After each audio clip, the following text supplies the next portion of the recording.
Welcome to Agent of Wealth Podcast with Marc Bautis from Bautis Financial. In this podcast, Marc helps small business owners and retirees overcome the multiple wealth planning challenges involved in your financial life. We do this by creating comprehensive wealth management plans to guide you towards financial freedom, ensure you never run out of money, and help create a balance in life that prioritizes what is most important to you. Join us for this journey as Marc draws from years of expertise and guest experts to solve the multiple wealth planning issues involved in your financial life. Hello and welcome to the Agent of Wealth with Marc Bautis of Bautis Financial. Today, Marc has a special guest, and that's Judy Lawrence. Good morning, Marc and Judy. How are you? Good morning, Eric. How are you? I'm good. Good.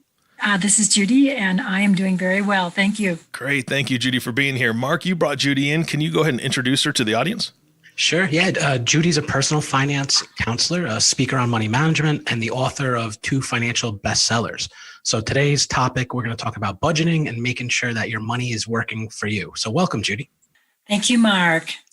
So I'm a big proponent of budgeting and understanding where your money's going. And so I'm excited about today's topic. And maybe, Judy, if you can start, can you give us some of your background and also how you came to specialize in budgeting and money management? Okay, and it is an interesting background because I actually grew up in Wisconsin, and I'm the daughter of a cheesemaker. So I always Midwest values, money values, and all of that. And I had to work and I had to earn money. Yeah, I had to. And as a kid, so I was involved with dealing with money at an early age. And that's probably where it actually started. And I never took classes like accounting or bookkeeping or any of that. So it's always kind of curious that I happened to come up with a budget kit book. And once I got my degree, which was my master's was in counseling, and prior to that, it was physical education. But I was good in counseling, and I worked in schools, I worked in colleges, and had dealt a lot with people with emotional situations. But I had also been a realtor here in Albuquerque. We moved to Albuquerque early on, and I was a realtor, and I saw a lot of young couples who really, this was years and years ago before we had all the tools, but they were really just clueless as to how much they could afford. So I used to create worksheets for them and information for them to prepare them to go get their loan. And then, and so I was dealing with people and their money then. I also worked on the Navajo reservation for a couple of years, and a lot of the staff there were having trouble with debt. So then I tried to give ideas for handling debt. And then the last part, I was a counselor at a community college here, which actually Bill Gates had attended before he got his company started. And I saw a lot of women who were widowed or divorced having to come back to school as reentry students, which was very terrifying for them, but they had to also deal with money, and that was terrifying. And I kept seeing that there was such a need for a basic budget book that, I realized I had a renegade entrepreneurial spirit, and I thought, well, I don't see anything out there. Then again, this was like in the 80s, and so I just went out and created a book. And fortunately, the college where I was working was just starting up a printing program, so my book, then called Common Sense, Sense, C-E-N-T-S, that became a book through that program. And Dow Jones and Kaplan and Dearborn had all come to me, and Kaplan is now the current publisher for the budget kit. But that then led into people wanting me to, great, we have the book, but could you just kind of help us through this? Or I'd be asked to do workshops. And so fast forward a couple decades, and now I do all my coaching pretty much online, and locally I'll do presentations, I'll do webinars for a couple different companies throughout the country. And so I do work a lot with people with their personal budgets. I don't get into any of the other investments, so it's all pre-investment level budget counseling that I do with people and coaching. And I have a website, moneytracker.com, and there I added a lot of tools and free e-courses and a free webinar and things like that. So it's been very interesting to work on that tiny little niche of just the budgeting part and not the other area. Sure. So I mean, it's definitely an interesting niche. And even as a financial advisor, I call budgeting as one of the foundations of any engagement that I start with someone. It also seems like it's probably one of the more challenging ones because people find it tough to get started or they get stuck.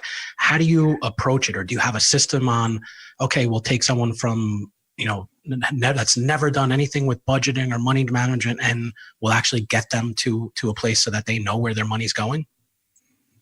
Usually the main thing is for people to have some, what's their why? What's their motivation? What's the compelling reason that they realize I need to do something about my money? And people think that budgets are all about drudgery and deprivation. And somewhere that's the view that had come along for a long time. And yet people who have used my Budget Kit book or people who have done coaching with me over the years, first thing they will say is they find budgets are liberating instead of depriving. Because once they have a budget, they have a sense of control and they have a way of knowing what's going on, and they're no longer operating in the dark and no longer getting in greater debt, not knowing what's going on. So usually they have to, if someone is told I need to do a budget, that doesn't always work. We have to find what's the reason, what's the pain spot for some people, or the pleasure. What is it they want? They want to get their debt paid off. They don't want the stress anymore. They want to get money set aside for college, or they want to start a new business, or they want to buy a new home, or they want to take this great trip. And if they manage their money better and more effectively and create some kind of spending plan, that can happen. So there has to be some compelling motivation to get started with it. Mm-hmm. And once someone gets started, is it simply just writing down where every single dollar goes for that month or for that year? Or is there a different way or a different approach that you see people be successful with putting one together?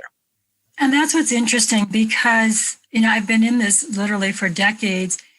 And as far as resources and materials, we couldn't have more resources that exist at this time. There are just numerous apps and software available.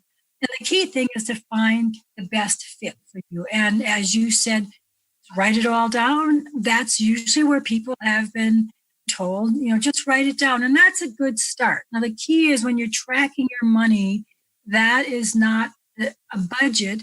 It's a tool and it gives you a lot of information, but it's not the full-blown idea of a budget, which is actually a plan. But where you start, you can just go to your banks or your credit unions, and almost all of them now are offering some kind of they'll call it a budget. They'll show where the money's going. They'll give you the categories. Or there's a lot of other app software out there that will do the same thing. They will record what you use from your debit, from your credit card, from your checking, and all of that can be recorded for you. But the key, of course, is to look at this information. And then the second part of that is actually to create a budget. And I kind of call these two things, there's kind of the windshield approach or the rear view approach. And the rear view mirror is the idea of tracking your money. Some people just still manually take a little notebook and write it all down. Some people have their apps. Some people have Excel sheets they've put together that they can just note it on their Excel, the categories they've created. My book, The Budget Kit, has literally worksheets for every single month for tracking, but you can get the same form on an Excel format in my moneytracker.com website. And you can track everything that you spend. And that way you have the information. So that's always a good start to just see where's my money going. And I have to say, over the years, people have said consistently, once they started tracking their spending, they found that they were spending less, saving more. And interestingly, their lifestyle hadn't changed at all. They weren't feeling deprived in any way, but they had started to save money, which was a key thing. So tracking is definitely one step, but the real windshield approach is when you're outlining a plan. And again, my Budget Kit book gives you a plan or an outline. And I call it kind of I say that I have like 3 core concepts or sections. And the first part really is creating that plan, outlining a plan. And you want to make sure you get all the fixed expenses, and everybody knows their fixed expenses. You can write it down on the back of an envelope. Everyone knows their bills. The same amount, same time due every single month. But then there's what I call the fixed variable. We still have fixed expenses. We always are going to eat, so there's always going to be groceries and gasoline and utilities and various other expenses that are there every single month, but they're going to vary. So what you want to do is outline ahead of time, what do you think you're going to estimate that those expenses are going to be as you're preparing for your budget for the next month. And lastly, the part that everybody overlooks is, well, what else are you going to spend your money on? And that's the discretionary area, which I'm sure you talk about all the time with people. Where are all those miscellaneous expenses? Are you having a haircut? Do the kids have a field trip coming up? You need to take the dog to the vet or the grooming? Or do you have other gifts, or like you have some birthday parties coming up? And all those are just different expenses for that particular month. So if you're outlining a windshield approach to what is my plan for this upcoming month, what are all the things that are coming up for this particular month for expenses? If we get into a month that has a holiday, Memorial Day or Christmas or whenever it is, then there's probably other expenses going on during that month. And that's part of the planning as well. So beyond the tracking, that's kind of the other core piece for a budget, is to outline a budget. Mm-hmm. And I know you mentioned just by, I guess, naturally by putting a budget together or seeing where your money is going, you see people spending less. A question I get is, someone will track where their money's going, but then they'll take a particular category like food or travel, and they'll ask me, am I spending too much? How does someone know? I guess it's probably relative to their income, but how does someone know whether there is areas that they can, or that they maybe should look at cutting back at specific areas? And that, you're right, that is a common question, and a lot of people want their guidelines. What percent should I be spending in this area or that area? And there's lots of approaches to that. What percent we should spend in these areas? What I end up doing with clients is recommending you create your own information. Maybe your grocery bill is a lot higher than someone else's, but maybe your eating out bill is a lot less, or maybe something else in your household is a lot less, and maybe eating is a big deal for you. Maybe you get a lot of organic food, or maybe you have a lot of entertaining, or you have a big family. And so I recommend that people put their budgets together, outline what their expenses are, track it, and see how close are they to what they plan to be. If they're running short or close to short each month, then you go in line item by line item and start looking, okay, where should we adjust? Maybe we are spending too much in our groceries. Let's see if we can cut back there. Maybe we're spending too much on entertainment. How about if we cut back there? Where can we cut back? And I have a client last week that decided we're going to cut out the cleaning. We have someone come in to clean. We're both working. We're both busy. But we realize we're tight every month and we need to cut back somewhere. Let's try it. And so that's a personal decision for people. And yes, you can, if people need their guidelines, there's enough of them out there. You can probably just do a search and it'll give you a guideline on anything you want. What I have found for food, which I find interesting, is, and doing this for a long time, is if I'm in a presentation, I'll ask someone, okay, how many are in your family? Well, we have 4 in our family. How much do you spend on your groceries? Everybody seems to know their groceries pretty much. And then I'll just divide it in my head and see what it's averaging out, whether it's a 5-year-old or a 15-year-old. And interestingly, it usually comes out to a dollar average. And right now, I'm seeing is probably more in the $300 to $400 range per person. I can remember when it was $75 per person. And every once in a while, I'll come across someone who's maybe in a lower, 200 range or less. It's like, okay, they're doing a lot of coupons. They're doing a lot of making it at home. They're very, they're just diligent about it. And what's also interesting, food is an interesting category. There are people who are hoarders and they're canning or they're saving and they're buying sales. And so they're overstocked. in their cabinets. And when I see those situations, sometimes I do the house, locally, I'll do the little house calls. I encourage people to take a month and just start using up your food. Use up the food in the freezer, use up the food in the cabinets, use up the food just to save yourself some money 1 month.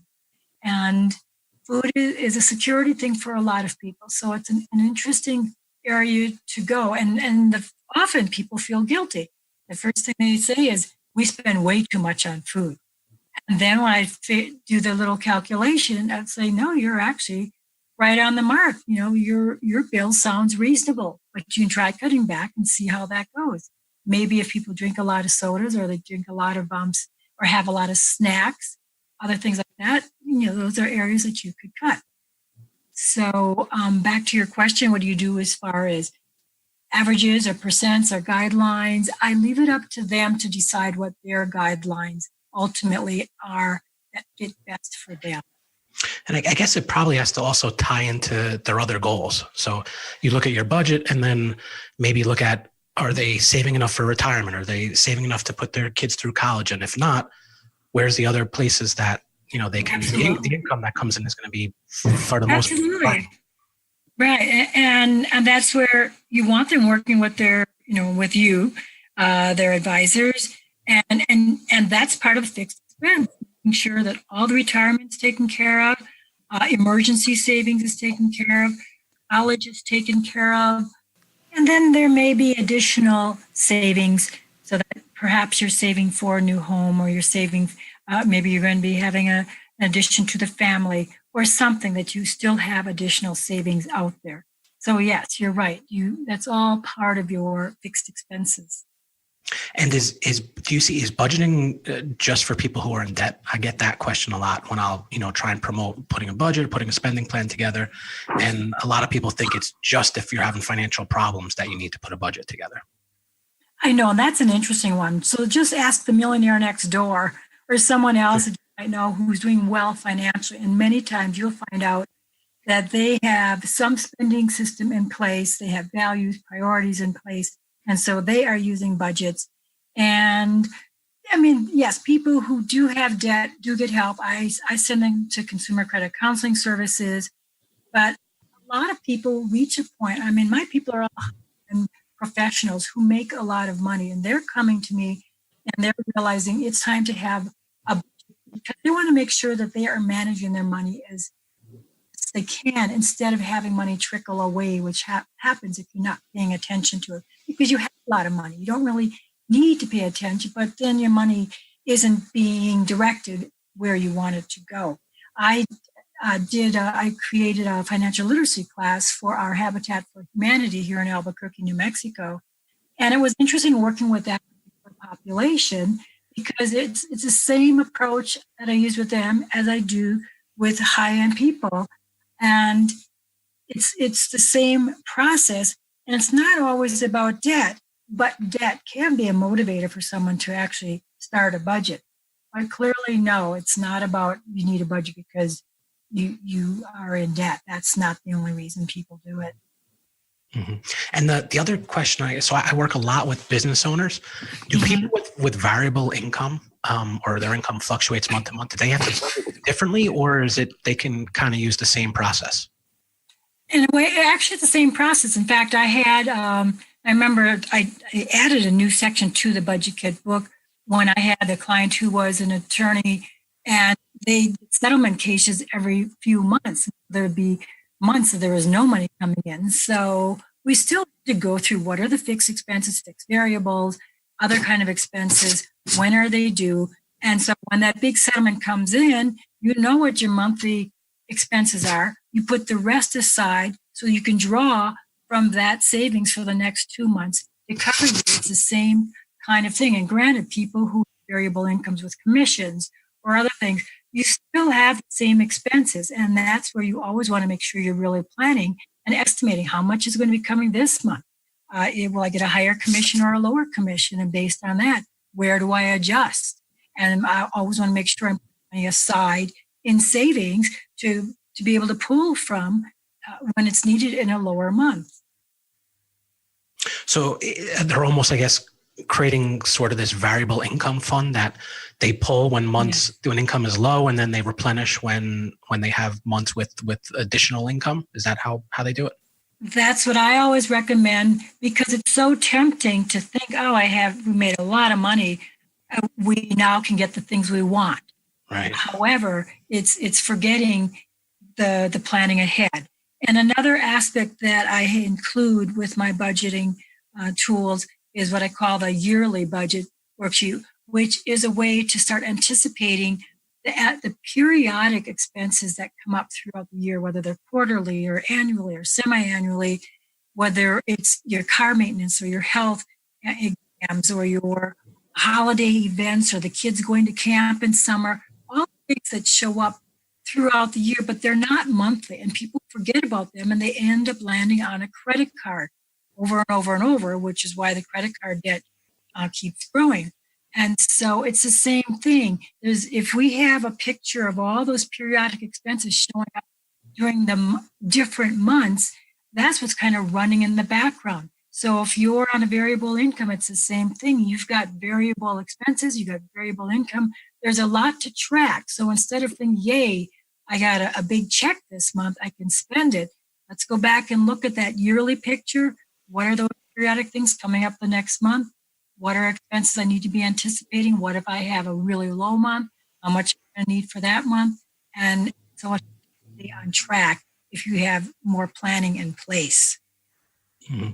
And how do you see, does someone put a budget together, track their expenses for 3 months, 6 months, a year, and then they don't have to do it again? Or is this something that they should be committing to basically for the rest of their life? Yes, and I think that's a good one too, because is it one, I think you had said, is it one and done? I like that one. I mean, that would be nice. However, it's really important to be aware that there's adjustments every single month. So yes, you get your template put together. However your budget comes together, those fixed are pretty fixed, and the fixed variables, you kind of know what they are going to range. And you could have a sense of what it is so that after a while you have a general overall dollar amount of how much it's going to be. But it's still helpful to go in and tweak each month, each coming month. You don't have to redo it all, but you just tweak a few aspects of it so that the other thing is you're staying in touch with it. If you start varying off, it's like, okay, I have a budget in place, I don't have to think about it anymore. Then without realizing it, we just start spending again.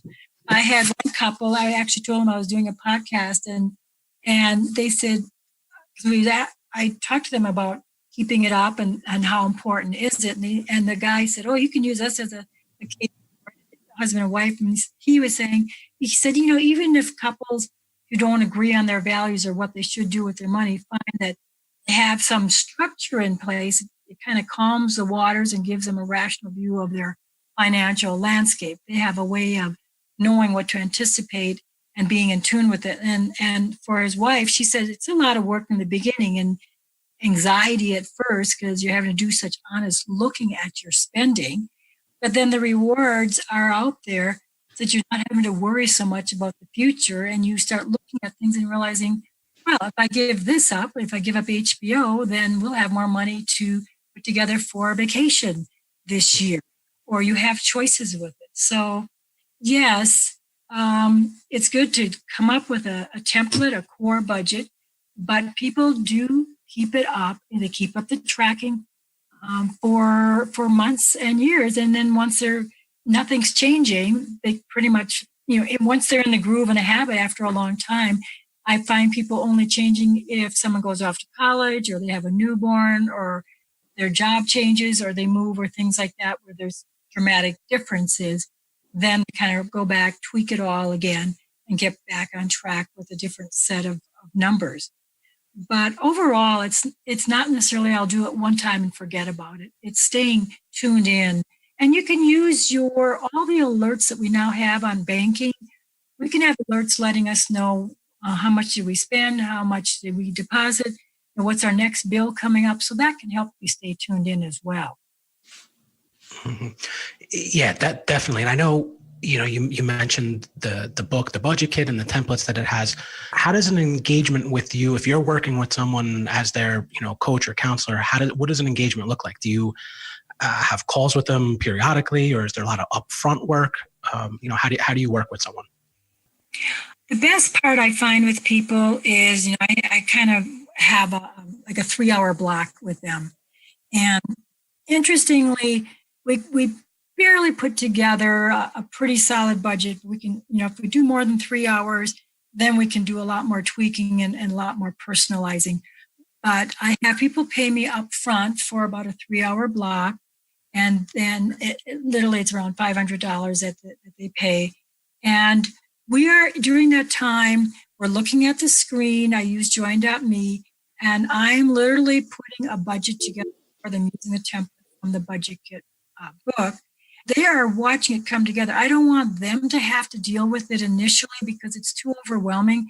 Ahead of time, they look up all their information. They have all the numbers ready, and then we just start quickly plugging it in. They see me plugging it in, and then right away I can realize, is this a monthly or is this something that should go on the yearly? Is it only every quarter? And it's an interesting visual process. They get to see, okay, well, how much are your groceries, or how much are you spending on the kids? And we build it and build it and build it, and they will see it.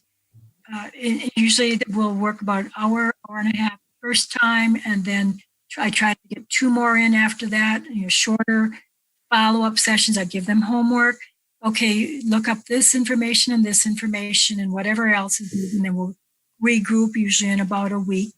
And generally in a month's time, with 2 or 3 phone calls and being online, we'll put together a core budget. And no matter what their financial status, I've had engineers, I've had financial planners, I've had people, they will all say the same thing. It's a different kind of format. And once they look at it, and husband and wife look at it as a team, it's no longer you spend. It's all about what do we need to do to adjust. They can see, are we living within our means, or are we going over, and what do we need to adjust? So basically it's through phone calls, working online together, seeing a budget come together, and then I'll send that attachment to them. I'll send them a recording of it. And in some cases, it's a lot more about counseling. It's a lot more about what's going on with the dynamics as a couple, as a family. And we may just be on the phone talking about the whole situation with money. What was money like in the past in their families? How is it affecting them now? How are they dealing with their children and their upcoming expenses, or their debts, or the job changes? So I do a lot of counseling with a lot of people just by phone, and then maybe we'll get back on and work on the budget again. A lot of times people want accountability. It's a key thing I'm seeing now, whether I'm getting the pre-retirement person or the professional with a young family. They could do all this, but they say I've started budgets over and over, and I can't keep it up. I need accountability. I need to have some homework. I need to have someone I'm checking in with. It's like, oh my God, we paid this woman. We better make sure we do it before we have our call. And whatever it takes to motivate someone, accountability is a key that people are looking for these days. So that's what I'm finding is kind of the sweet spot for me, giving people guidance and accountability, give them real core information that's something they can use for the rest of their lives. Okay, so thank you, Judy. We're just out of time for today's episode, but really appreciate you coming on. It was some great information. If any of our listeners want to reach out to Judy, her website is moneytracker.com. She also, we spoke about the book, The Budget Kit, that's available on Amazon, and her email address is judy@moneytracker.com. So thank you again, Judy. Oh, thank you, Mark. It was a pleasure. Judy, thank you so much. Mark, thank you for bringing Judy on. And thank you all for listening to the Agent of Wealth podcast with Marc Bautis. If you have not subscribed to the podcast yet, please click the subscribe now button below. This way, when Mark comes out with a new podcast, it'll show up directly on your listening device. This makes it much easier to share these podcasts with your friends and family. And if you've got a friend or family member that could use this advice and needs a little bit of help with budgeting, they can reach out to Judy. If they need some help with finances and getting ready for retirement and all those other issues, they can give Marc a call. So again, thank you for listening today. For everyone at Bautis Financial, this is Eric Johnson reminding you to live your best day every day. And we'll see you next time. Thank you for listening to the Agent of Wealth podcast. Click the subscribe button below to be notified when new episodes become available. The information covered and posted represents the views and opinions of the guest and does not necessarily represent the views or opinions of Bautis Financial. The content has been made available for informational and educational purposes only. The content is not intended to be a substitute for professional investing advice. Always seek the advice of your financial advisor or other qualified financial service provider with any questions you may have regarding your investment and financial planning.